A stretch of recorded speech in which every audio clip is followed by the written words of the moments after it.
Hi, my name is Katie Stanton. Today I'm going to walk you through the landmark Supreme Court case Gitlow v. New York.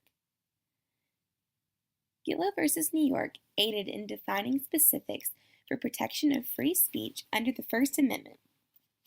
This decision protected First Amendment rights at the state level by incorporating First Amendment freedoms such as the freedom of speech under the Due Process Clause of the 14th Amendment.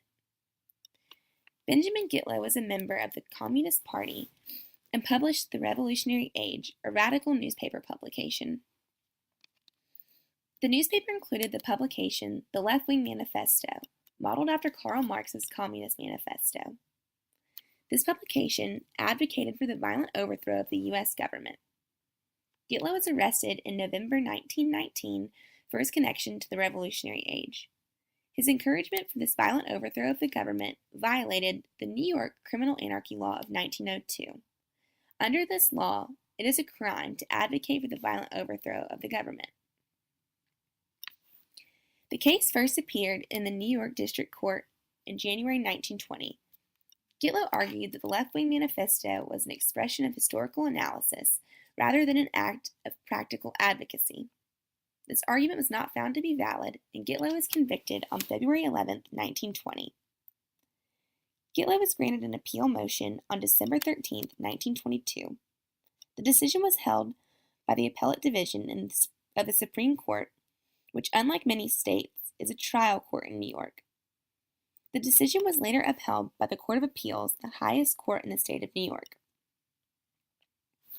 Writ of error to the Supreme Court of the United States was granted in November 1922.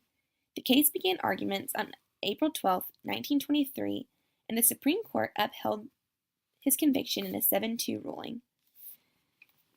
The debate within this case came down to the statute by which Gitlow was convicted. The statute conflicted with the Due Process Clause of the 14th Amendment. This confliction did not pose any change to Gitlow's conviction, but it did cause the court to further review rulings of previous Supreme Court cases such as Barron v. Baltimore. In this case, the Bill of Rights applied solely to the federal government, and states were able to enforce statutes that restricted these rights.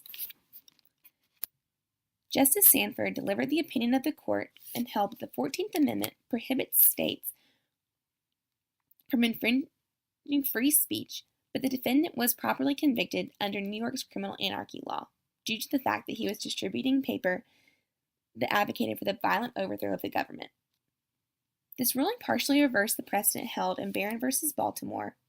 This is done through the incorporation doctrine.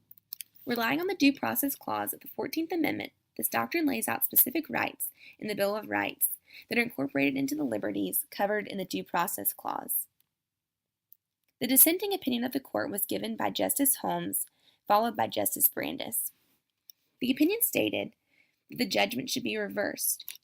The general principle of free speech, it seems to me, must be taken to be included in the 14th Amendment, in view of the scope that has been given to the word liberty, as they're used, although perhaps it may be accepted with a somewhat larger latitude of interpretation than is allowed by Congress by the sweeping language that governs or ought to govern the laws of the United States, he specifies.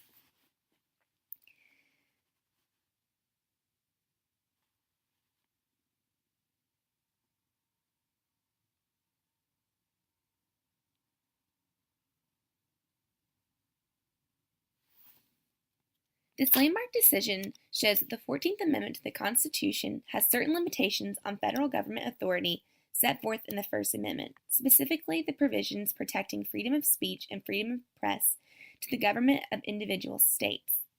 This decision was significant because it set a new precedent for free speech on a state-by-state basis and broadened our free speech rights for our country.